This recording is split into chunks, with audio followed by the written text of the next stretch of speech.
Hello friends, welcome back to my channel economic corner. बच्चों, ये शैक्षिक प्रबंधन की बुक है आरपीएससी फर्स्ट ग्रेड के लिए। इसी में से पढ़ना शुरू करेंगे। धीरे धीरे छोटे छोटे वीडियो बनाएंगे। पहला टॉपिक अपना शैक्षिक प्रबंधन की अवधारणा एवं प्रकार एवं सिद्धांत। शैक्षिक प्रशासन, एजुकेशनल एडमिनिस्ट्रेशन। शैक्षिक प्रशासन का शाब्दिक अर्थ शिक्षा के वातावरण में प्रशासन के नियमों सिद्धांतों के उपयोग से है। वास्तव में प्रशासन शब्द लैटिन भाषा के मूल शब्द मिनिस्टर से लिया गया है। प्रशासन शब्द लैटिन भाषा के कौन से शब्द से लिया गया है? मिनिस्टर शब्द से लिया गया है, जिसका मतलब होता है सेवा या वे कार्य जो दूसरों के कल्याण के लिए किए जाते हैं।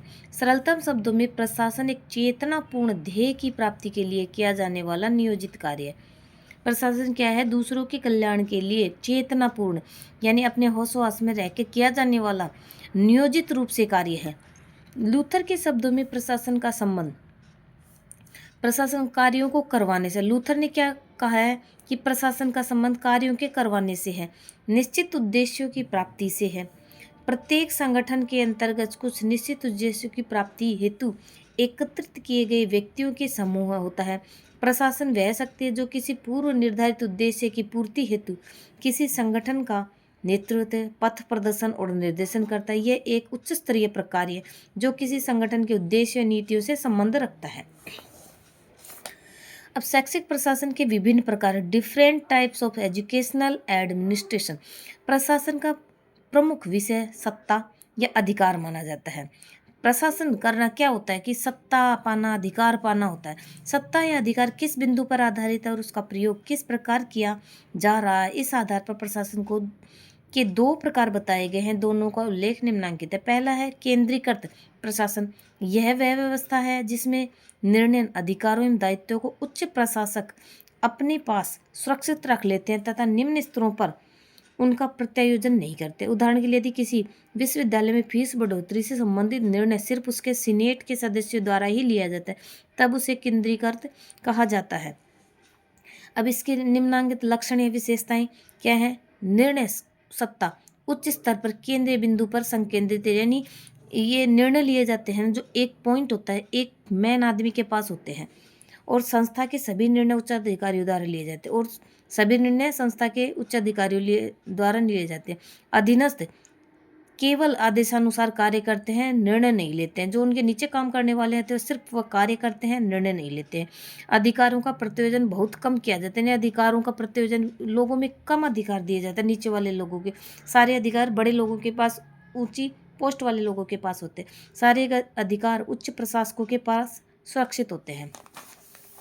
विकेंद्रित नियोजन प्रशासन, यह वह व्यवस्था है जिसमें संगठन की छोटी से छोटी इकाई तक जहाँ तक कि व्यवहारिक हो निर्णय अधिकारों एवं दायित्वों का वितरण किया जाता है। उदाहरण के लिए यदि किसी विश्वविद्यालय में परीक्षा प्रणाली में सुधार से संबंधित निर्णय में उसके शिक्षकों के अतिरिक्त अभिभावकों, समाज के बुद्धिजीवी लोगों, नीति निर्माताओं, विभिन्न संकायों के छात्र प्रतिनिधियों आदि का सुझाव लिया जाता है, तब ऐसी व्यवस्था को विकेंद्रीकरण प्रशासन कहते हैं। यानी जब इसमें सभी लोगों को, संस्था में काम करने वाले सभी लोगों को इन्वॉल्व किया जाता है किसी भी निर्णय, किसी भी सुधार से संबंधित निर्णय लेने में, तो सभी लोगों का सहयोग होता है, तो उसे विकेंद्रीकृत प्रशासन एडमिनिस्ट्रेशन कहते हैं। यह इसके विशेषताएं क्या है? यह संगठन के प्रत्येक स्तर सत्ता की व्यापक वितरण का परिणाम है और इसमें अधीनस्थों की भूमिका महत्वपूर्ण, इसमें सभी लोगों को महत्व दिया जाता है। यह प्रत्यायोजन का विकसित रूप है। इसमें संगठन के निचले पदों तक अधिकाधिक मात्रा में निर्णय लिए जाते हैं जो अत्यंत महत्व के होते हैं। उच्च प्रशासक अपने अधीनस्थों के निर्णयों का प्रतिदिन मूल्यांकन नहीं करते, वरन यह मानते कि निर्णय ठीक ही लिए गए हैं होंगे। परंतु यह बात ध्यान रखनी होगी कि प्रत्येक संगठन में प्रशासन का स्वरूप केंद्रीकृत और विकेंद्रीकृत दोनों ही होता है। पूर्ण विकेंद्रीकरण किसी भी संगठन में संभव नहीं है, क्योंकि इसका अर्थ संगठन पर कोई नियंत्रण नहीं वाली स्थिति होगी, जो कि वास्तव में संभव नहीं है। दोनों का ही मिक्सअप रूप पाया जाता है, लेकिन विकेंद्रीकरण, पूर्ण विकेंद्रीकरण तो कहीं भी नहीं पाया जाता, क्योंकि इसमें तो फिर सुधार की कोई गुंजाइश ही नहीं रहेगी। सब लेजी हो जाएंगे लोग इस तरह से छोड़ दिया जाए तो। शैक्षिक प्रबंध, एजुकेशनल मैनेजमेंट। जब दो या दो से अधिक व्यक्ति अपने सामान्य उद्देश्यों की प्राप्ति के लिए सामूहिक प्रयास करते हैं, तब उनकी क्रियाओं व प्रयासों को समन्वित किया जाता है। उसके अतिरिक्त संसाधनों को इस तरह से संगठित और उपयोग करना पड़ता है कि अनुकूलतम परिणामों की प्राप्ति हो सके। पूर्व निर्धारित उद्देश्यों की प्राप्ति के लिए मानवीय प्रयास और संसाधनों को एकीकृत करके उन्हें कार्यात्मक फलदायक बनाने की प्रक्रिया को ही प्रबंध कहा जाता है। कहने का तात्पर्य है कि चाहे संसाधन मानवीय हो या भौतिक हो, दोनों का उचित रूप से उपयोग करना ही प्रबंध कहा जाता है। यह संगठनात्मक जीवन की आधारभूत समन्वयकारी एवं जीवन उत्प्रेरक प्रक्रिया। जैसे जैसे संगठित क्रियाओं के क्षेत्र, आकार और जटिलता में वृद्धि होती है, वैसे वैसे प्रबंध कार्य की महत्ता बढ़ती जाती है। प्रत्येक शिक्षण संस्थान एक संगठन के रूप में कार्य करता है, जिसका उद्देश्य छात्रों के व्यक्तित्व का चहुमुखी विकास करना होता है। यह संगठन जिन तत्वों से मिलकर बना होता है वे 4 प्रकार के होते हैं। शैक्षिक प्रबंध 4 प्रकार के तत्वों से मिलकर बना होता है: भौतिक, मानवीय, वित्तीय और सैद्धांतिक। भौतिक तत्व देखते हैं। इसके अंतर्गत विद्यालय, इसके अंदर भौतिक तत्व में क्या क्या आते हैं? विद्यालय, भवन, फर्नीचर, पुस्तकालय, प्रयोगशाला, वर्कशॉप, खेल का मैदान, छात्रावास और दृश्य श्रव्य सामग्री आदि सभी शामिल है। दूसरा है मानवीय साधन। इसके अंतर्गत छात्र, शिक्षक, प्रधानाचार्य, प्राचार्य, प्रबंध कमेटी के सदस्य, शिक्षा विभाग के अधिकारी, प्रसिद्ध शिक्षाविद, विद्यालय पर्यवेक्षक आदि शामिल होते हैं। वित्तीय तत्व में कहते हैं यह किसी भी शैक्षणिक संस्था के वित्तीय मुद्दे जैसे विद्यालय कॉलेज की फीस, अनुदान तथा कोष से संबंधित होते हैं। और सैद्धांतिक थ्योरेटिकल, शैक्षणिक संस्था को चलाने के लिए अन्यत्र जैसे समय सारणी, अनुशासन, पाठ्य सहगामी क्रियाएं, नियम, सिद्धांत आदि इसके अंतर्गत आते हैं। शैक्षिक प्रबंध वह शक्ति है जो इन 4 तत्वों के बीच तालमेल बिठाकर शैक्षिक उद्देश्यों की प्राप्ति की दिशा में उस संगठन को अग्रसर करता है, जो संगठन के सफल संचालन की व्यवस्था करता है, एक साधन के रूप में भूमिका निभाता है। प्रबंध किसी संगठन का मस्तिष्क होता है। प्रबंध किस संगठन का मस्तिष्क किसको कहा जाता है? प्रबंध को। शैक्षिक प्रबंध को नीचे दिए गए चित्र की सहायता से समझा जा सकता है। देख, शैक्षिक प्रबंध में 4 तत्वों का महत्व: भौतिक तत्वों का, सिद्धांतों का, वित्त का और मानवीय तत्वों का। भौतिक में तो ये आ जाएंगे खेल का मैदान हो गया, विद्यालय, भवन, फर्नीचर, पुस्तकालय आ जाएंगे। मानवीय में शिक्षक, शिक्षार्थी और सिद्धांतों में जो उनके लिए इन कार्यों को करने के लिए जो नियम सिद्धांत बनाए जाते हैं वो आ जाएंगे। वित्त का प्रबंध, अनुदान, कोष जो कि सबसे ज़्यादा ज़रूरी होता है। और अब देखते हैं डेफिनेशन ऑफ फीचर्स, यानी प्रबंध की परिभाषाएं, विशेषताएं।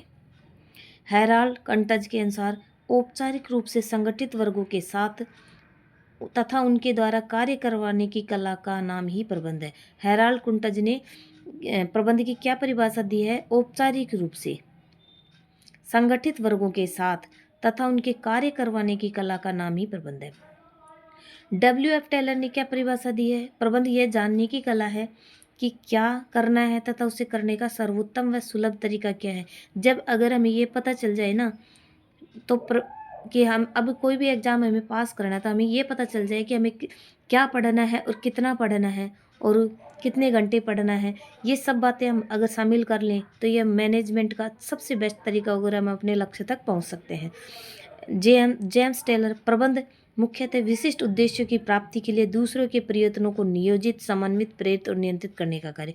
जेम्स एल ने क्या परिभाषा दी है?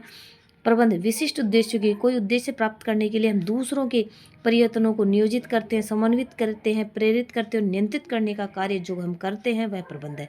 लूथर गुलिक ने क्या है? प्रबंध से आशय किसी संस्था के मानवीय और भौतिक साधनों के प्रभावपूर्ण प्रयोग से। लूथर गुलिक ने क्या परिभाषा दी है? प्रबंध से आशय किसी संस्था के मानवीय और भौतिक संसाधनों के प्रभावपूर्ण प्रयोग से है। जॉर्ज आर टेरी प्रबंध लोगों से कार्य करवाने की एक कला है। क्या है? जॉर्ज टेरी ने क्या परिभाषा दी है? प्रबंध क्या है? लोगों से कार्य करवाने की कला है। हेनरी फ्यूल ने प्रबंध की क्या परिभाषा दी है? प्रबंध करने से आशय पूर्वानुमान लगाने, योजना बनाने, संगठन की व्यवस्था करने, निर्देश देने, समन्वय करने और नियंत्रण करने से है। अब ये तो पढ़ी थी हमने प्रबंध की परिभाषा। अब पढ़ेंगे शैक्षिक प्रबंध की परिभाषा। लूथर गुलिक के अनुसार शैक्षिक प्रबंध सत्ता की सामान्य संरचना जिसके जरिए निश्चित उद्देश्यों के लिए कार्यों को विभाजित, परिभाषित और समन्वित किया जाता है। जेडी मुने के ने क्या परिभाषा दी है शैक्षिक प्रबंध की? सामान्य उद्देश्यों की प्राप्ति के लिए बनी प्रत्येक मानवीय संस्था को ही शैक्षिक प्रबंध कहा जाता है। क्या है? सामान्य उद्देश्य की प्राप्ति के लिए बनी प्रत्येक मानवीय संस्था को शैक्षिक प्रबंध कहा जाता है। और जेबी सीयर्स ने क्या परिभाषा दी है? प्रबंध एक प्रक्रिया है, एक प्रोसेस है जिसका संबंध ऐसी व्यवस्था करने से जिसमें संपूर्ण शैक्षिक कार्यक्रम सफलतापूर्वक व्यवहारिक रूप से संपन्न हो सके। क्या है? जेबी सीयर्स ने क्या परिभाषा दी है? शैक्षिक प्रबंध एक प्रक्रिया है जिसका संबंध ऐसी व्यवस्था करने से जिससे संपूर्ण शैक्षिक कार्यक्रम सफलतापूर्वक व्यवहारिक रूप से संपन्न हो सके। ये परिभाषा कई बार पूछी जा चुकी है। एनसाइक्लोपीडिया के अनुसार ऑफ एजुकेशनल रिसर्च के अनुसार शैक्षिक प्रबंध वह प्रक्रिया है जिसमें कार्यरत लोगों के प्रयासों को इस प्रकार संगठित किया जाता है जिससे मानवीय गुण प्रभावशाली ढंग से विकसित हो सके, कि हम जितने भी मानव में जितने गुण हैं उनका उचित तरीके से हम उसका यूज कर सके। उपयुक्त परिभाषाओं के विश्लेषण के आधार पर यह कहा जा सकता है कि प्रबंध एक विशिष्ट प्रक्रिया जिसके अंतर्गत सामूहिक प्रयासों की सहायता से मानवीय और भौतिक संसाधनों का उपयोग करके संगठनात्मक उद्देश्यों की प्राप्ति की जाती है। कहने का तात्पर्य यह है कि सामूहिक प्रयासों से मानवीय और भौतिक साधनों का हम अच्छे से यूज करें, जिनका हम उनका फुल्ली यूटिलाइजेशन कर सके। अब देखते हैं शैक्षिक प्रबंधन की प्रकृति। प्रबंधन प्रणाली का अध्ययन वैज्ञानिक ढंग से किया जाता है जिसमें पृष्ठ पोषण पर विधि का प्रयोग किया जाता है और प्रणाली स्वरूप विश्लेषण किया जाता है जिसे अनुदेशनात्मक अभिकल्प की संज्ञा दी जाती है। आज के इस तकनीकी एवं औद्योगिक युग में प्रबंधन की प्रकृति इस प्रकार है। प्रबंधन एक कला है, कला एवं विज्ञान है, एक अध्ययन का क्षेत्र भी है। प्रबंधन एक कला तथा विज्ञान है और एक अध्ययन का क्षेत्र भी है। प्रबंधन एक संगठन के, ये इसकी विशेषताएं समझो, प्रकृति समझो। प्रबंधन एक संगठन के विकास का साधन है। प्रबंधन एक पेशा है, इसकी अपनी आचार संहिता है। प्रबंधन एक पेशा है, इसकी अपनी आचार संहिता होती है, क्योंकि हम किसी भी कार्य के लिए प्रबंध करेंगे, मैनेजमेंट बनाएंगे तो उसके लिए कुछ नियम रूल्स भी बनाने पड़ते हैं हमें। प्रबंधन एक जन्मजात प्रतिभा है, क्योंकि प्रबंधन मैनेजमेंट का गुण सभी में नहीं पाया जाता, ये जन्मजात गुण होता है। प्रबंधन एक सामाजिक विज्ञान है। प्रबंधन एक जटिल प्रक्रिया है जिसके अंतर्गत कार्य का प्रबंधन, लोगों का प्रबंधन, परिचालन का प्रबंधन शामिल है। और प्रबंधन किसी संगठन का जीवन रक्त होता है। जीवन रक्त किसे कहा गया? प्रबंधन किसी भी संगठन, कोई भी कार्य करते हैं, किसी भी कार्य को उद्देश्य को प्राप्ति के लिए कार्य करते हैं, उसका जीवन रक्त होता है।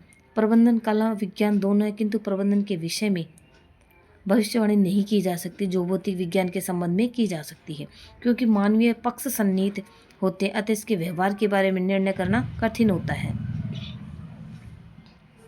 प्रबंधन एक सार्वभौमिक प्रक्रिया है। जीवन तथा समाज का कोई भी क्षेत्र ऐसा नहीं है जिसमें प्रबंधन की आवश्यकता न हो। प्रबंधन एक सार्वभौमिक प्रक्रिया, जीवन तथा समाज का कोई भी, क्योंकि प्रबंधन तो सभी जगह, चाहे अपने घर में ले लो, पढ़ाई से संबंधित स्टूडेंट भी सब प्रबंधन करते हैं, सब जगह प्रबंधन एक सार्वभौमिक प्रक्रिया है। प्रबंधन एक सामाजिक दायित्व है, क्योंकि ये तो एक सामाजिक दायित्व, हम समाज में रहते हैं तो अपने दायित्वों को पूरा करना ही पड़ता है। प्रबंधन एक आर्थिक संसाधन है। प्रबंधन एक अधिकार व्यवस्था है, क्योंकि एक अधिकार व्यवस्था है। कहने का तात्पर्य है कि हम नीचे के लोगों से इस तरह से काम करवाते हैं कि ये एक आधिकारिक व्यवस्था बन जाती है। प्रबंधन एक लोक समूह है। और आगे की शैक्षिक प्रबंधन की विशेषताएं ये हम अगले वीडियो में पढ़ने वाले हैं बच्चों। अगर आपको वीडियो पसंद आता है तो बच्चों चैनल को लाइक शेयर सब्सक्राइब ज़रूर करना और कमेंट करना तो बिल्कुल भी नहीं भूलना। आप लोग मेरे चैनल पर कोई भी कमेंट नहीं है, और वीडियो देखने के लिए आपका बहुत बहुत धन्यवाद।